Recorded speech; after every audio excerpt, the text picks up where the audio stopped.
বিশ্বনবীর 11টা বউ ছিল। কয়টা? আরো জোরে কোন? 11টা বিবি ছিল। দাসী ছিল 2 জন। কয়জন? তো মোট হলো কয়জন? কয়জন? আমরা একজনের জ্বালায় অস্থির, জীবন দিয়া ভালাম মইরা যাবো, এরকম অস্থির কথা আমরা বলি, ঠিক কিনা? বিশ্বনবীর স্ত্রী ছিল 11 জন, দাসী ছিল 2 জন। মোট কয়জন? প্রথম বউ হচ্ছে খাদিজা, খাদিজা বিনতে খুয়াইলিদ, এক নাম্বার, ঠিক কিনা? তারপরে আয়েশা বিনতে আবি বকর, হাফসা বিনতে উমর, জাইনাব নামে 2 বউ, জাইনাব বিনতে জাহাশ, জাইনাব বিনতে খুজাইমা, সাফিয়া বিনতে হুয়াই ইবনে আখতাব, সাউদা বিনতে জামাআ, জুয়াইরিয়া বিনতে হারিস, মাইমুনা বিনতে হারিস, উম্মে হাবিবা রামলা বিনতে আবি সুফিয়ান, উম্মে সালামা বিনতে আবি উমাইয়া। এই 11 জন বউ ছিল। সুবহানাল্লাহ। 2 জন দাসী ছিল। একজনের নাম রাইহানা বিনতে যায়েদ আন-নাদারিয়া, আরেকজনের নাম মারিয়া বিনতে শামউন আল-কিবতিয়া। চিল্লায় পড়েন আল্লাহু আকবার। অনেক ইহুদি খ্রিস্টান নাস্তিকের দলেরা বলে, নাস্তিকের বাচ্চারা বলে বিশ্বনবী নাকি নারী পূজারী ছিলেন, নারীর দেহভোগ করার জন্য এতগুলো বিয়ে করেছেন। কপাল পোড়া, একটা বিয়েও বিশ্বনবী নিজের মন গড়া করে নাই, করেছেন কার আদেশে? জোরে বলেন, কার আদেশে? বিশ্বনবীর প্রথম বিয়েটা যখন বিশ্বনবী করেছেন, বয়স ছিল কত? সবাই বলেন। বিশ্বনবীর বয়স ছিল 25 বছর। আর বিয়ে করেছেন খাদিজাকে, খাদিজার বয়স ছিল কত? 40। শুধু 40ই না, এর আগে খাদিজার আরো 2টা বিয়ে হয়েছে। এরকম একটা বয়স্কা নারীকে বিয়ে করেছে তাগড়া 25 বছরের যুবক মুহাম্মদ সাল্লাল্লাহু। বিশ্বনবী যদি নারী পূজারী হতেন, 25 বছর বয়সে মক্কার সবচাইতে সুন্দরী সুন্দরী তরুণীগুলো বিশ্বনবীকে বিয়ে করার জন্য পাগল পাড়া ছিল। বিশ্বনবী জীবনেও নারীদের দিকে চোখ তুলে তাকান নাই। রব্বুল আলামিনের আদেশে তার অন্তরে ইলহাম হয়েছে, খাদিজাকে তিনি প্রথম বিয়ে করলেন। 25 বছরের তাগড়া যুবক বিয়ে করলেন, 2 বার তালাক খাওয়া, অনেকগুলো সন্তানওয়ালা একজন মহিলা, প্রৌঢ়া নারী খাদিজাকে। সুবহানাল্লাহ। 4টা কারণে বিশ্বনবীর এতগুলো বিয়ে হয়েছে। কয়টা? একটা এডুকেশনাল কজ, একটা সোশ্যাল কজ, একটা পলিটিক্যাল কজ, একটা লিগ্যাল কজ। এক নম্বরে হচ্ছে এডুকেশনাল কজ। জেনে নেন কেন বিশ্বনবী এতগুলো বিয়ে করেছে। মন গড়া করে নাই, আল্লাহর আদেশে করেছে, ঠিক কিনা? এক নম্বরে এডুকেশনাল কজ। নারীদের বিভিন্ন গোপন মাসালা বিশ্বনবীর কাছে এসে মহিলা সাহাবারা জিজ্ঞেস করতে পারতো না লজ্জার কারণে। এজন্য আল্লাহ বললেন, ও নবী বেশি বেশি বিয়ে করেন, আপনার বউয়ের সংখ্যা হবে 13 জন। মদিনার সব মহিলা সাহাবীগুলা এসে আপনার বিবিদের কাছ থেকে মাসালা শিখে যাবে। লজ্জাকর মাসালাগুলো নবী আপনার কাছে এসে জিজ্ঞেস করা দরকার নাই, আপনার বিবিদেরকে আপনি শিখাবেন, আর বিবির কাছে এসে এসে মদিনার মহিলা সাহাবারা শিখে ইসলাম প্রচার করবে। চিল্লায় বলেন আল্লাহু আকবার। এটা হচ্ছে 1 নাম্বার কারণ এতগুলো ওয়াইফ হয়। 2 নাম্বার কারণ হচ্ছে সোশ্যাল কারণ। আমার নবী সামাজিক ছিলেন। বিশ্বনবীর রাইট হ্যান্ড ছিল আবু বকর। এইজন্য ডান হাতটাকে শক্ত করার জন্য আবু বকরের মেয়েকে বিয়ে করলেন। বিশ্বনবীর বাম হাত ছিল সাইয়েদনা ওমর, বাম হাতটাকে আরেকটু মজবুত করার জন্য ওমরের মেয়ে হাফসাকে বিয়ে করলেন। ইসলামের 4 জন খলিফার 2 জন বিশ্বনবীর শ্বশুর, বাকি 2 জন বিশ্বনবীর জামাই। সুবহানাল্লাহ। আবু বকর কিন্তু বিশ্বনবীর শ্বশুর, ওমর ফারুক কিন্তু বিশ্বনবীর, আর উসমান আর আলী ছিলেন বিশ্বনবীর জামাই। সুবহানাল্লাহ পড়েন। 2টা কারণ, একটা এডুকেশনাল, একটা হলো সোশ্যাল। 3 নম্বরে হচ্ছে পলিটিক্যাল কজ, রাজনৈতিক কারণে। বিশ্বনবী ইহুদিদের দুর্গ খায়বারে আক্রমণ করেছেন। আল্লাহু আকবার। খারিবাত খায়বার, খায়বার ভেঙে চুরে মেসাকার করে দিয়ে ইহুদিদের সাথে যুদ্ধে বিশ্বনবী বিজয় লাভ করেছেন। ইহুদিদের সরদার হুয়াই ইবনে আখতাব হ্যান্ডকাফ পরে বিশ্বনবীর সামনে এসে দাঁড়িয়েছে। বিশ্বনবী ছিলেন দয়ার নবী, মায়ের নবী। সাহাবারা বললেন, ও নবী, হুয়াই ইবনে আখতাবের একজন কন্যা আছে, বিধবা। বিশ্বনবী মনে মনে ভাবলেন, শত্রুর এই মেয়েটাকে যদি বিয়ে করি, শত্রুর দল হয়ে যাবে আমার শ্বশুর বাড়ি। সুবহানাল্লাহ। ইহুদিদের বিশাল এই গোত্র, এই মেয়েটার আমি বিয়ে করলে এই দুর্গের লোকেরা হবে আমার শ্বশুর বাড়ি। বিশ্বনবী প্রস্তাব দিলেন, তুমি আমার সাথে বিয়েতে রাজি আছো কিনা? সাফিয়া নামক ওই মহিলা রাজি হয়ে গেলেন। বিশ্বনবী বিয়ে করলেন। ইহুদিরা কয়, হায় হায়, এতদিন মুহাম্মাদের সাথে মারামারি করতাম, এখন মুহাম্মদ হইছে আমগো বেয়াই। কি হইছে?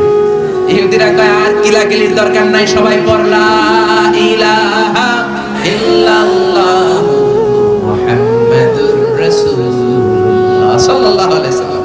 এই পলিটিক্যাল কারণে আরো একটা বিয়ে বাড়ছে। এই সাফিয়াকে বিয়ে করেছে পলিটিক্যাল কারণে। এরপর বনি মুস্তালিকের যে সরদার, তার মেয়েকে বিশ্বনবী বিয়ে করেছেন পলিটিক্যাল কারণে। চারটা কারণের তিনটা বললাম, আরেকটা হচ্ছে লিগ্যাল কজ, আইন শেখানোর জন্য, ইসলামিক কোডিং এন্ড রুলিং শেখানোর জন্য, হুকুম আহকাম শেখানোর জন্য। আপনার যে পালক পুত্র, এটা কিন্তু আপনার আসল পুত্র নয়, আপনি কিন্তু পালক পুত্রের আসল বাবা নন। যে তাকে জন্ম দিয়েছে ওই জনক লোকটাই হচ্ছে তার আসল বাবা, ঠিক কি না? বিশ্বনবী একজন পালক পুত্র পাললেন, নাম যায়েদ ইবনে হারেসা। মক্কার লোকেরা বলতে আরম্ভ করলো যায়েদ ইবনে মুহাম্মদ, মানে মুহাম্মাদের ছেলে যায়েদ। আসলে কি যায়েদ মুহাম্মাদের ছেলে? হারেসার ছেলে। এটা বোঝানোর জন্য আল্লাহ বললেন যায়েদকে বলেন তার স্ত্রীকে তালাক দিতে। তালাক হয়ে গেল, নিজের পালক পুত্রের ছেলেকে বিশ্বনবী বিয়ে করে মক্কা মদিনার লোকদের চোখের মধ্যে আঙ্গুল দিয়ে দেখাই দিলেন, দেখো পালক পুত্রের ছেলেকে বিয়ে করা যায় তালাক হওয়ার পরে, কারণ পালক পুত্র নিজের ছেলের মতো নয়। চিল্লায় বলেন ঠিক কি না? এই জন্য বিশ্বনবীর বিয়ের সংখ্যাগুলো বাড়িয়ে দিয়েছে কে? প্রথম বিয়ে করলেন খাদিজাকে। বিশ্বনবী খাদিজারে এত ভালোবাসতেন, খাদিজা ইন্তেকালের পরে বিশ্বনবী যেই বছরটা কাটিয়েছেন, বিশ্বনবী এটার নাম দিয়েছেন আমুল হুজুন, দুঃখের বছর। যেই বছর খাদিজা ইন্তেকাল করলো ওই বছরটাকে বিশ্বনবী নাম দিয়েছেন দুঃখের বছর।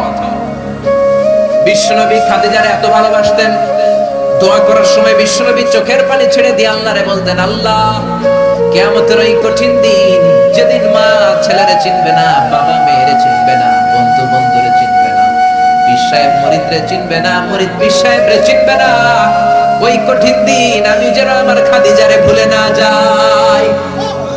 ওই দিন যেন আমি আমার খাদিজার কথা মনে রাখি। মা আয়েশা খাদিজাকে নিয়ে খুব গায়রাত করতেন, মানে হিংসা করতেন। একদিন বললেন, ও নবী, বারবার ওই বুড়ি মহিলার কথা বলেন কেন? ওই বুড়ি তো কবে মরে গেছে, বুড়ির পরে আমাদেরকে আল্লাহ আপনার বউ বানিয়েছে, আমাদেরকে পেয়ে কি আপনি খুশি নন? ওই বুড়ির পরে সুন্দরী সুন্দরী বিবিকে আল্লাহ আপনারে দান করে না। বিশ্বনবী মা আয়েশার থুতনিটা এভাবে চেপে ধরলেন, কোনোদিন কোনো বিবির গায়ে হাত তোলে না, এই প্রথম আয়েশার থুতনিটা চেপে বললেন, আয়েশা খবরদার, খাদিজার বিরুদ্ধে কোনোদিন এরকম হিংসাত্মক কথা বলবো না, খাদিজার মতো আমি একটা বউ পাই নাই। চিল্লায় বলেন আল্লাহু আকবার। এটা বলছে রাগের মাথায়, আবার অন্য সময় আয়েশারও প্রশংসা করে দিয়েছে, চিল্লায় বলেন সুবহানাল্লাহ।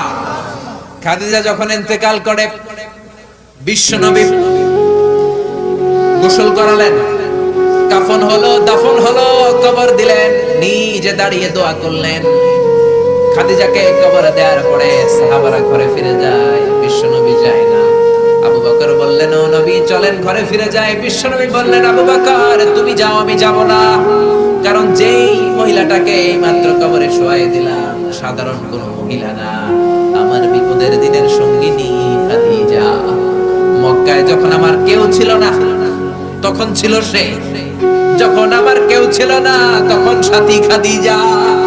কেউ আমার আশ্রয় দেয় নাই, অর্থ দেয় নাই, শেল্টার দেয় নাই, খাদিজা আমব্রেলার মতো, ছাতার মতো, মেঘের মতো আমাকে সবসময় ছায়া দিয়ে রেখেছে। মক্কার লোকেরা আমারে 3 বছর জেল খাটালো, ওই জেলখানার ভিতরে কেউ যায় নাই, খাদিজা গিয়েছে। আল্লাহু আকবার। 3টা বছর খাদিজা আমার সাথে জেল খেটেছে। আবু বকর পৃথিবীর কোন মহিলাকে রব্বুল আলামিন আরশের উপর থেকে সালাম দেয় নাই, একটা নারীকে শুধুমাত্র আরশের উপর থেকে আল্লাহ সালাম দিয়েছে, সেটা হলো আমার এই খাদিজা। সর্বপ্রথম যেই নারী আমার হাতে হাত রেখে কালিমা পড়েছে এটা হলো আমার খাদিজা। ও আবু বকর তুমি ঘরে ফিরে যাও, আমি যাব না, আমি নবী দাঁড়িয়ে থাকবো। খাদিজার কবরের 3টা প্রশ্নের জবাব, মার রব্বুকা ওয়া মা দীনুকা ওয়া মান হাদার রাজুল। এই খাদিজার কবরের 3টা প্রশ্নের জবাব আমি নিজে দিয়ে তারপরে আমি ঘরে যাব রে আবু বকর। সাইয়েদনা জিবরাইল এসে বললেন, ও নবী আপনি ঘরে ফিরে যান, আল্লাহ জানিয়ে দিয়েছে আপনার আর দাঁড়িয়ে থাকার দরকার নাই, ঘরে ফিরে যান, আবু বকরের সাথে আপনি চলে যান। আল্লাহ জানিয়ে দিয়েছে খাদিজার কবরের 3টা প্রশ্নের জবাব আরশের উপর থেকে আল্লাহ নিজেই দিয়ে দিবে। কি ভালোবাসতো খাদিজাকে। খাদিজার পরে বিশ্বনবী যাকে ভালোবাসতো সে হচ্ছে আয়েশা, সবচেয়ে বেশি ভালোবাসতো। বিশ্বনবী বলে, তুরি তুকি সালাসালা ইয়া আয়েশা, আয়েশা বিয়ের আগে আমি রাতে তোমার 3বার স্বপ্নে দেখেছি। বুখারীর বর্ণনা। কয়বার? এই 3বার স্বপ্নে দেখার পর তোমার চেহারাটা জান্নাতের একটা রেশমি কাপড়ে এনে জিবরাইল বলল, বিশ্বনবী দেখুন তুমি এটারে কেমন লাগে? আমি বললাম ভালো লাগে। জিবরাইল তার কয়েকদিন পরে বললেন, ও নবী আকাশ থেকে ডাইরেক্ট প্রপোজ, সরাসরি প্রস্তাব, বিয়ে করবেন নাকি? কার মেয়ে? জিব্রাইল কে আবু বকরের মেয়ে। বিশ্বনবী বললেন, ও জিব্রাইল, তুমি যদি ঘটক হও, আল্লাহ যদি হয় বিয়ের কাজী, আমি মুহাম্মদ রাজি। বিয়ে হয়ে গেল, সুখ আর সুখ। বিশ্বনবীর একমাত্র কুমারী বউ মা আয়েশা যখন বিশ্বনবীর সাথে এক লেপের নিচে শুয়ে থাকতো, তখনও কোরআনের আয়াত নাযিল করতো কে? বিশ্বনবী যখন অন্যান্য স্ত্রীদের সাথে এক লেপের নিচে শোয়া, তখন কিন্তু কোরআনের আয়াত নাযিল হতো না। শুধুমাত্র কেবলমাত্র মা আয়েশার সাথে যখন শোয়া, তখন কোরআনের আয়াত নাযিল করতো কে? চিল্লায়ে বলেন কে? মা আয়েশা বলেছেন, 5টা জিনিস আল্লাহ আমারে দিয়েছে, পৃথিবীর কাউরে আল্লাহ দেয় নাই। 1 নাম্বার, আমি বিশ্বনবীর একমাত্র কুমারী বউ, বাকি বউগুলা ছিল বিধবা। আমি ছাড়া বিশ্বনবীর কোনো কুমারী বউ ছিল না। 2 নাম্বার, আমার ঘরে বিশ্বনবীর কবর। যারা হজ উমরা করতে যান, বিশ্বনবীর সালাম করতে যান, এখন এটা মসজিদে নববীর ভিতরে অ্যাটাচ হয়েছে। যেই জায়গায় বিশ্বনবী আজ আবু বকর আর ওমরকে ডান দিকে রেখে শুয়ে আছে, এটাই ছিল মা আয়েশার ঘর। সুবহানাল্লাহ। আমার ঘরে বিশ্বনবীর কবর। 3 নাম্বার, আমার কোলেই মাথা রেখে বিশ্বনবী শেষ নিঃশ্বাস ত্যাগ করেছে। 4 নাম্বার, আমার কারণে তোমরা তায়াম্মুমের বিধান পেয়েছো। এই যে আমরা ওযু না করতে পারলে, পানি না পেলে তায়াম্মুম করি, এটা মা আয়েশার কারণে আমরা পেয়েছি। সুবহানাল্লাহ। বনুল মুস্তালিকের যুদ্ধ থেকে বিশ্বনবী ফিরে আসছেন, পথিমধ্যে মা আয়েশা গলার লকেট হারায় ফেলছে। লকেট চিনেন নাকি চেইন চিনেন? হার চিনেন? হার, আচ্ছা হার, স্বর্ণের হার হারায় ফেলছে। বিশ্বনবী বলেন, কাফেলা থামাও, আমার স্ত্রী হার হারিয়েছে, হার কোথায়? সবাই হার খুঁজতে খুঁজতে ওদিকে মাগরিবের সময় চলে যায়। এখন কি করবে? যেই জায়গায় হার হারাইছে ওই জায়গায় পানিও নেই, পানি অনেক দূর।